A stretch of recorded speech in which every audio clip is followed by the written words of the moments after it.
Hey everyone, this is Sanjukta Basu. Welcome to another video, another tutorial on women and gender studies. Today I'm going to talk about Brahminical patriarchy, and I want to briefly discuss why is this term so controversial. Why do we always see a lot of outrage whenever this word is used in the Indian public sphere.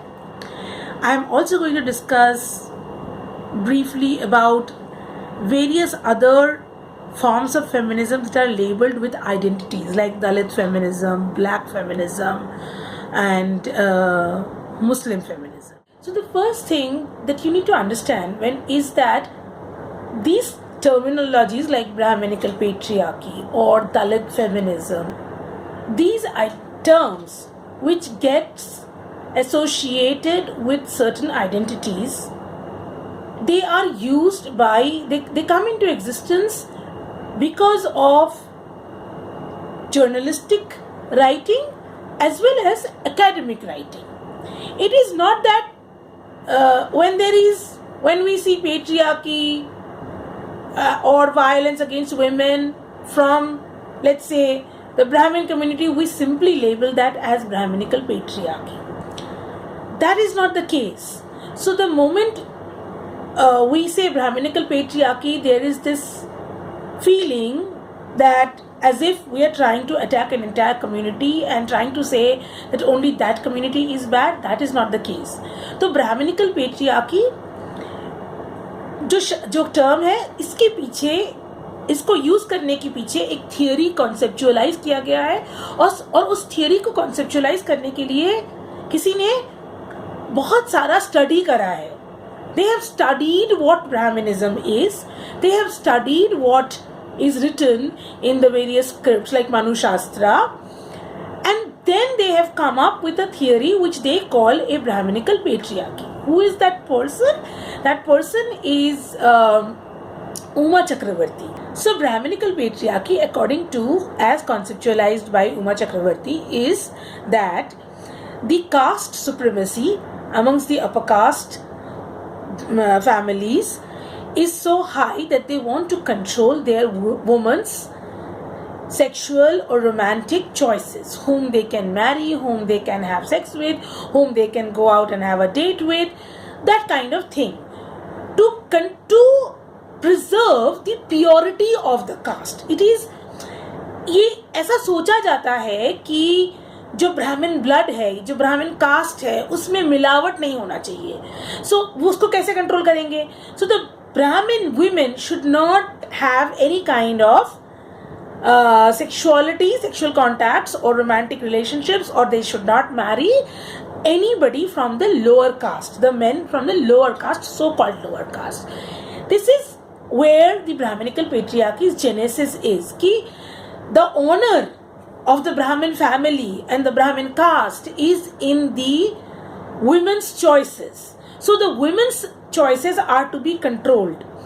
She cannot therefore have any relationship with so-called lower caste men. However, at the same time, it is said that the women who are from the so-called lower caste, that is the Dalit women, who don't have the varnas, the avarnas women, they do not have any honor, and there is no need to protect their honor. So those women are kind of like open for exploitation by the upper caste men. As in, you have, in many parts of India, there are traditions where Dalit women were forced to be sexually available for the entertainment and pleasure of the Rajas, Maharajas, upper caste, Zamindars, etc. So basically, the Brahmin's woman would have to be protected. Her honor has to be protected, and by protection, it always means that it has to be controlled. Women actually don't need protection. It is always assumed that you have to control the women to protect her, and therefore control her choices, who she can meet and who she can go out with. But the Dalit women are always exploited. So, and we have a history of that. We have a history where Dalit women are given harsh punishment for, basically caste-based punishment, like forcing them to eat human excreta, making them parade naked. These are incidents that has happened for centuries in India and are still happening, where an entire community, like say, there is a village and there is a fight between the upper caste and the lower caste, so-called lower caste. There will always be the woman facing the punishment, the brunt. She will be raped as a correction, as a punishment. She will be, stripped and beaten or flogged.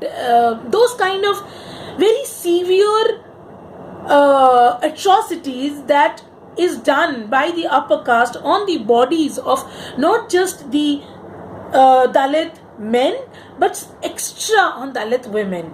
Uma Chakravarti also further shows, giving references to various ancient texts, particularly Manu Shastra, that these texts demonizes women as an extremely sexual being. It says that women are extremely volatile. उनका sexuality control में नहीं होता है. तो men will have to control them, otherwise they will just go haywire and they will have sex with anybody.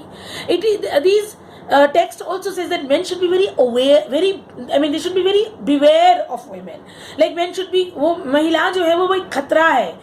Similarly, मैंने खुद पढ़ा है in the writings of Ramakrishna Paramahansa, in the teachings of Ramakrishna Paramahansa. He used to say that women are like these नरक के द्वार होते हैं. कि तुम महिलाओं के चक्कर में मत पड़ो. महिलाएं आपको रुझा कर कुछ कर देंगी. So those kind of, we also see a lot of allegations that women face of witchcraft. It also comes from this kind of narrative that women apparently are very powerful. They have some jadoo tona and they have sexuality, they can do horrible things. So men therefore have to keep women in control. This is what Brahminical patriarchy according to Uma Chakravarti is. I will personally like to think that this concept needs a lot of modification. This concept needs to be reread and rewritten and critiqued from various ways.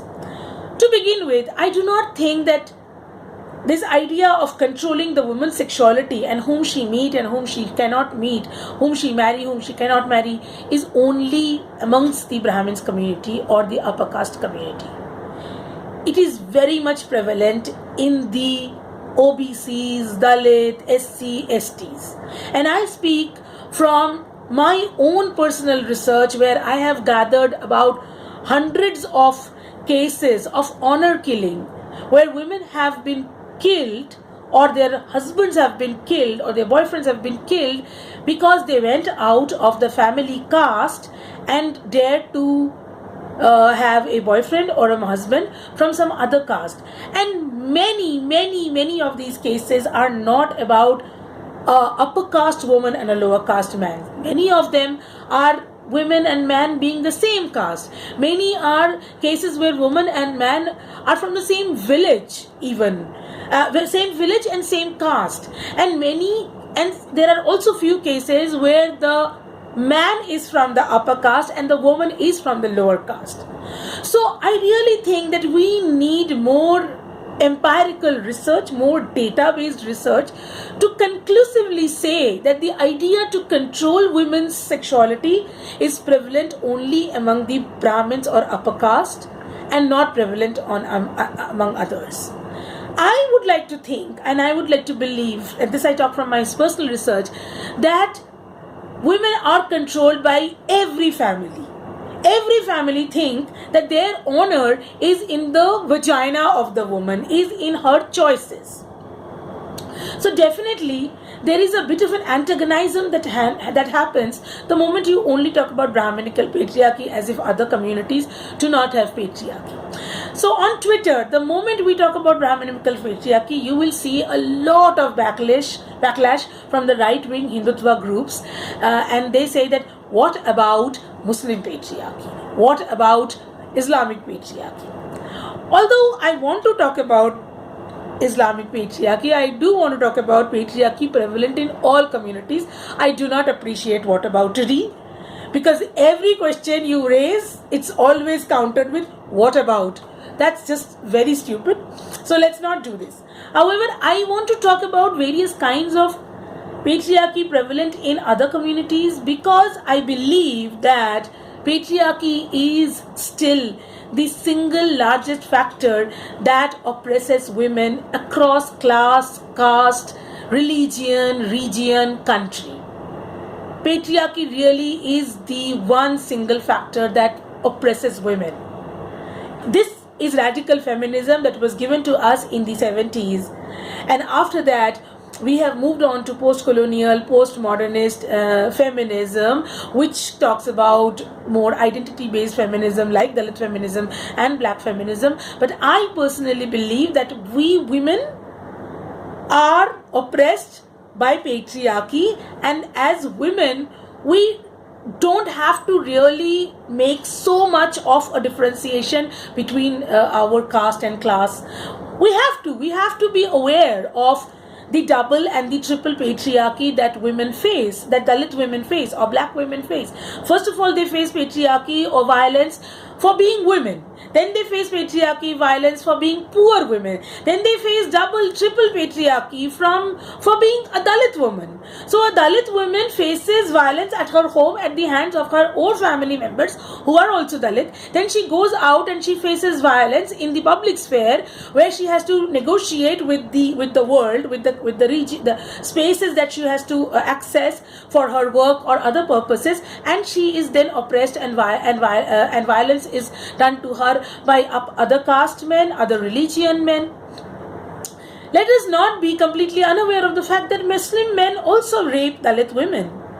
That's a reality. However, the reason we talk about Brahminical patriarchy is because it is systemic, is because there is ancient strictures that sort of justifies it, sort of gives it a validation. It comes from a particular mindset that is much more rigid and has been there for many more centuries. That is why we conceptualize this thing. So it's not just about using an identity. Now let's talk about Islamic patriarchy. Now see, Islam or Muslim as a community is very, very diverse.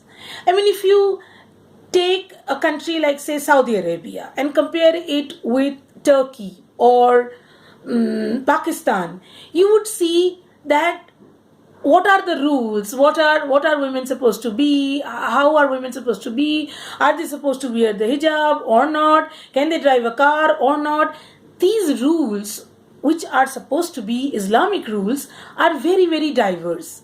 So obviously there are multiple versions of of Islam, and we can never be sure which is the most authentic one, and which is sort of a later version, devised later.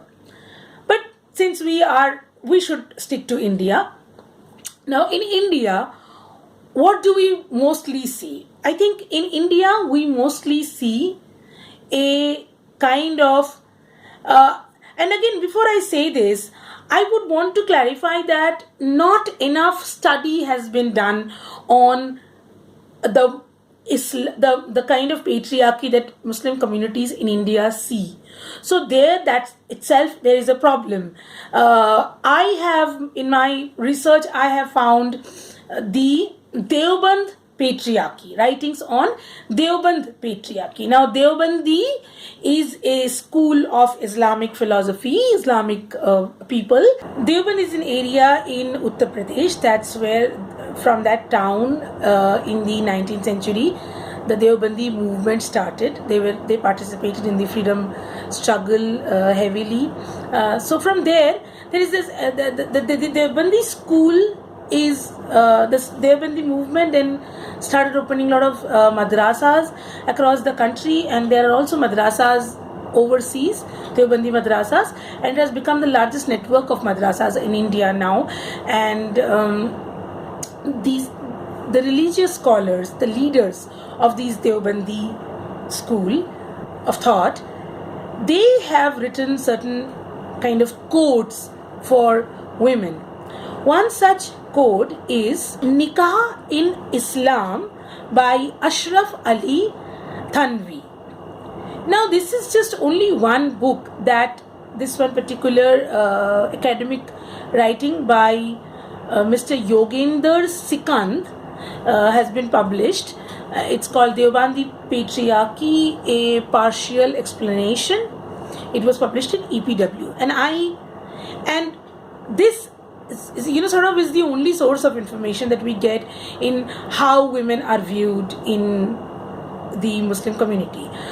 We do not know, at least I don't know, whether how many of the Indian Muslims follow the Deobandi practice, or whether at all this book written by this book of code for marriage rules for women written by one Ashraf Ali Thanvi is at all taken seriously by the Muslim community or not. I'm not aware of that. But the point is that the Indian academicians and Indian feminists have not really done enough work in these areas, as in what kind of codes do they follow, what is a woman's state inside a marriage, in a family, in the Muslim communities of India. I don't think enough work has been done.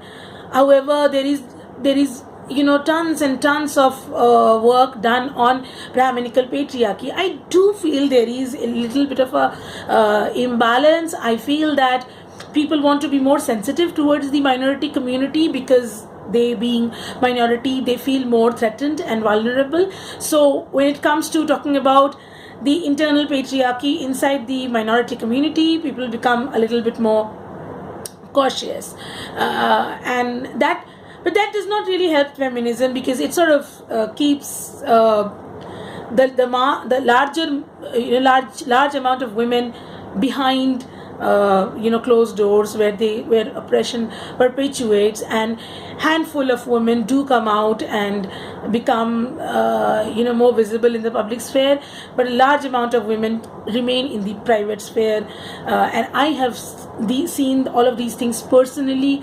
I've traveled across India, and I've tried to meet Muslim communities, public gathering, public meetings, and I've noticed that women do not come, do not participate. I've noticed that Muslim women don't really work. I've met many working Muslim women who I have met many educated Muslim women, highly educated Muslim women, but not working because they're not allowed to. I have spoken to some of them who said that we can work if our husband allows us. So, these things exist, but I will be easily dismissed by the feminist itself, by also Muslim feminists. They'll be like, who are you to talk about us? Who you are, a Savarna Hindu woman? What do you know about Muslim women?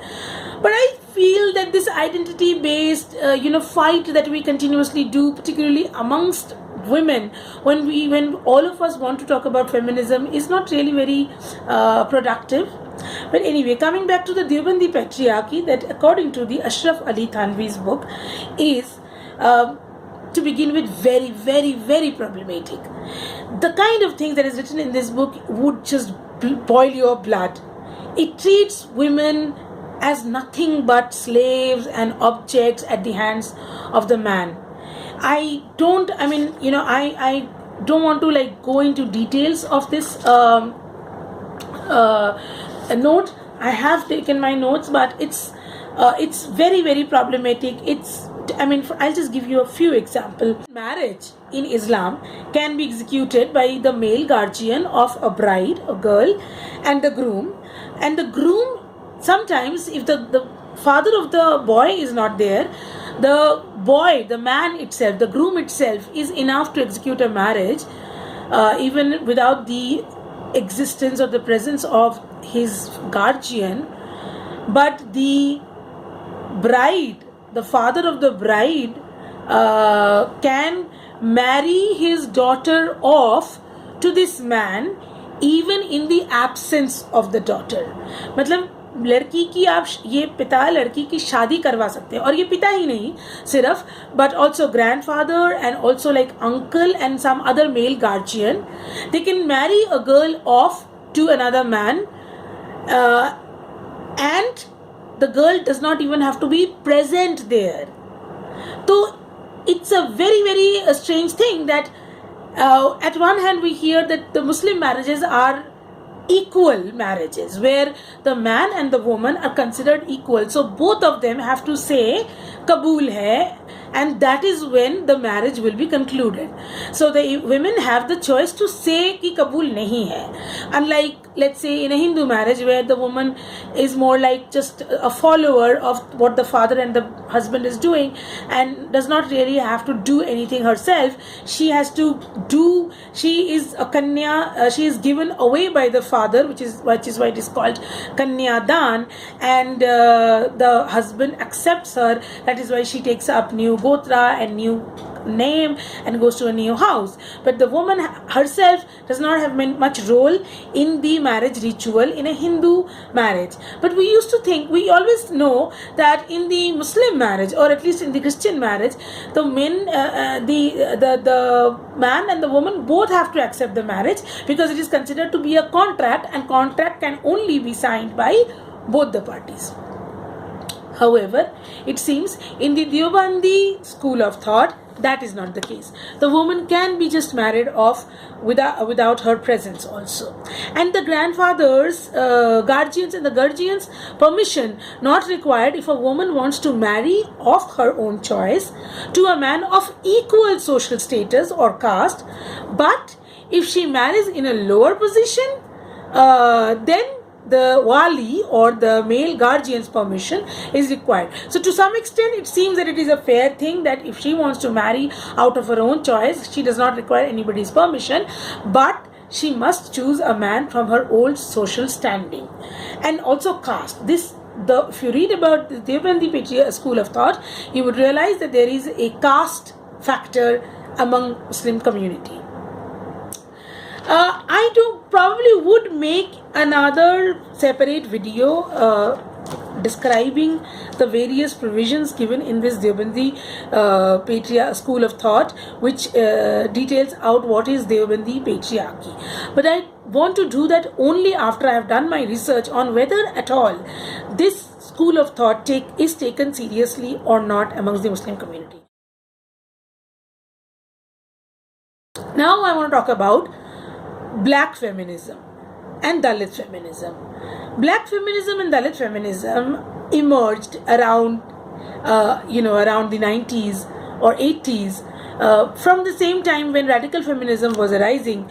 But the Dalit women in India felt that these Savarna woman who was leading the feminist movement in the 60s and the 70s, the various agitations against dowry, agitations against sati pratha, all of these movements were largely led by women of the left-leaning politics, and they were mostly Savarna women. So Hindu Savarna women. And the Dalit women were like, you know what, this Savarna women don't understand our realities. They think that everything can be understood by their lenses, but they don't really fully understand us. Similarly, in the European context or the American context, the black woman like, we don't need the white women to patronize us. We don't need the white women to be our saviors. We can speak for ourselves. We will talk about our issues ourselves. And that's exactly what Dalit women said in India, that we will do our own feminism. We will talk about our own issues. We don't want the Savarna women to talk about us. And the Dalit feminism begin with Dalit women writing about their lives. I will in the description I will give the name of some of these Dalit feminist writers who wrote about their own lives, their autobiographies, and that is where the entire Dalit women's narrative begin. Because for the first time a Dalit woman came in the open and said all the oppressions and violence that she faces. People did not know that she actually faces more violence than a Savarna woman faces. Extra kind of violences about which I just earlier told you. So that's when the Dalit feminism started. Black feminism similarly. Muslim feminism is also similar. Muslim feminists say that do not demonize our religion. Do not say that we have to become un-Muslims to be free or empowered. We can follow our faith. We can follow our religious scriptures, and even then we can be empowered. Why? Because if you do a proper interpretation of Islam religion, what the Prophet said, then you will see that there is a lot of empowerment already given to women in the teachings of the Prophet in Quran.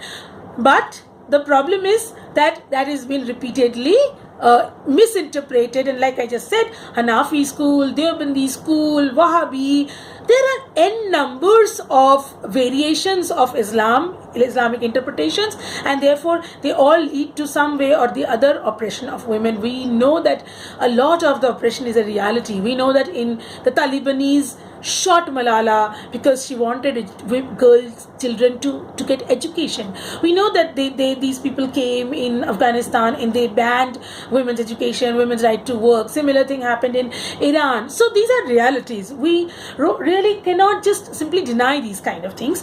But there are now, like, as you can understand, that there are the empowered women within each community saying that do not patronize us, you don't have to be our saviors, we can do our own feminism and only we would speak for ourselves.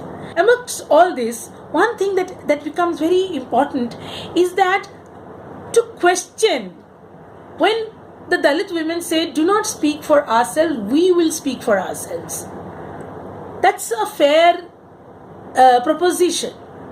But my question is, did the Dalit woman really say something new to the feminist discourse? Did they come and say Dalit men are great and they do not oppress their women, and therefore Dalit men are not our enemy, it is only the upper caste men or the Savarna men who are our enemy? Did they say that? That is not what they said. Dalit women also say that yes, we face patriarchy within our community. The Dalit community or the Dalit men inside their home are no better in when it comes to giving women their individual rights. But we also face extra violence for being Dalit, poor, Muslim, and so on. This is what we also call intersectionality. It's also very, very important from your education perspective, from your exam perspective. There is always a question on intersectional feminism or intersectionality. What do you understand by intersectionality? So it is this, that women who are at the intersection of various marginalized identities like poor, Dalit, black, Muslim, they face double, triple, or even more forms of violation. Or migrant women, refugee women, they always face more kinds of violation, and that's called intersectionality. So women's experiences have to be understood in that perspective, in that intersection. So that would be all for today's lesson. I have discussed Brahminical patriarchy, I've discussed Islamic patriarchy or Deobandi patriarchy, black and Dalit feminism. I hope you are enjoying these video tutorials, and I hope you would keep subscribing to my channel. I would be back the next time talking about more on the history of women's movement both in Europe and in India. Thank you so much for watching. Do not forget to click on the bell icon.